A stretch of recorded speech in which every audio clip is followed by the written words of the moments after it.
বান্দা শুধু আল্লাহকেই বিশ্বাস করবে, তার অন্তরের মধ্যে একমাত্র আল্লাহ থাকবে, মুসলমান তো তাকেই বলে যার অন্তরের মধ্যে শুধু আল্লাহ থাকে। লাম ইয়াখাফ ইল্লাল্লাহ, মুসলমান আল্লাহ ছাড়া কাউকে ভয় পায় না। ওয়ালাম ইয়াস্তাইন ইল্লা বিল্লাহ, মুসলমান আল্লাহ ছাড়া অন্য কারো কাছে সাহায্য চায় না।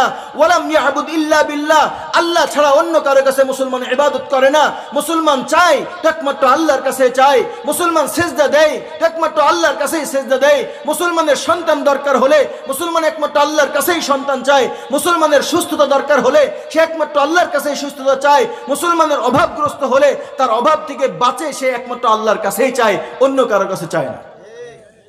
কিন্তু দেখা যায় অনেক সময় আমাদেরকে শয়তান শিরিক করায় ফেলে।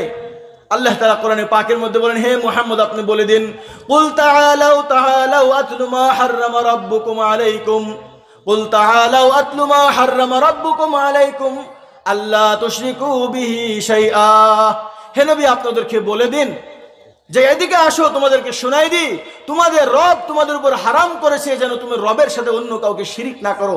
কারণ শিরিক এমন এক বড় গুনাহ, কাল কিয়ামতের ময়দানে হাদিসের মধ্যে আছে, নবী করিম সাল্লাল্লাহু আলাইহি ওয়াসাল্লাম বলেন, মান ক্বালা লা ইলাহা ইল্লাল্লাহ মুখলিসান দাখালাল জান্নাহ, কোন ব্যক্তি যদি ঈমান ও ইখলাসের সাথে কালেমায়ে তাইয়্যিবা লা ইলাহা বলে, ফামান কানা ফি কলবিহি মিসকাল হাববাতিন খারদালিন মিনাল ঈমান, যার অন্তরের মধ্যে যাররা পরিমাণ, একটা বালিকণা পরিমাণ ঈমান থাকবে, আল্লাহ তাআলা এই ঈমানের বদলে তাকে জান্নাত দিয়ে দিবেন।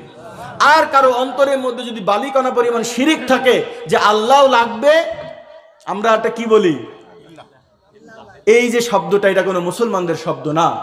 উপরে আল্লাহ নিচে আপনি, আল্লাহ তো ঠিকই আছে কিন্তু হিল্লা লাগে না, এই আল্লাহ লাগবে হিল্লাও লাগবে, এটা শিরিকি কথা।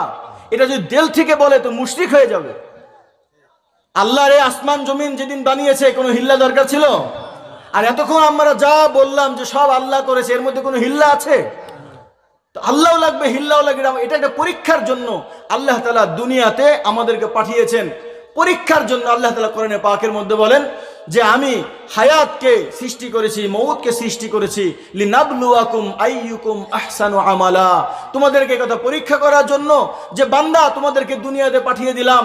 কখনো মনে হবে এই যে মেঘ থেকে বৃষ্টি হচ্ছে, আম হচ্ছে আম গাছ থেকে, সন্তান হচ্ছে বাবা মায়ের কাছ থেকে, ধান হচ্ছে জমিন থেকে, তোমরা কি এই মাখলুকের দিকে তোমাদের নজর চলে যায় নাকি মাখলুকের রবের দিকে তোমাদের নজর যায়? এই ঈমান আর এই তাওহীদ দিলের মধ্যে নিয়ে আসা একমাত্র আল্লাহ তাআলা এটাই চাওয়া পাওয়া, যে বান্দার অন্তর মধ্যে শুধু আমি থাকবো আর অন্য কেউ থাকবে না। এই অন্তরের মধ্যে একমাত্র আল্লাহ তাআলা থাকবে, লা ইলাহা ইল্লাল্লাহ।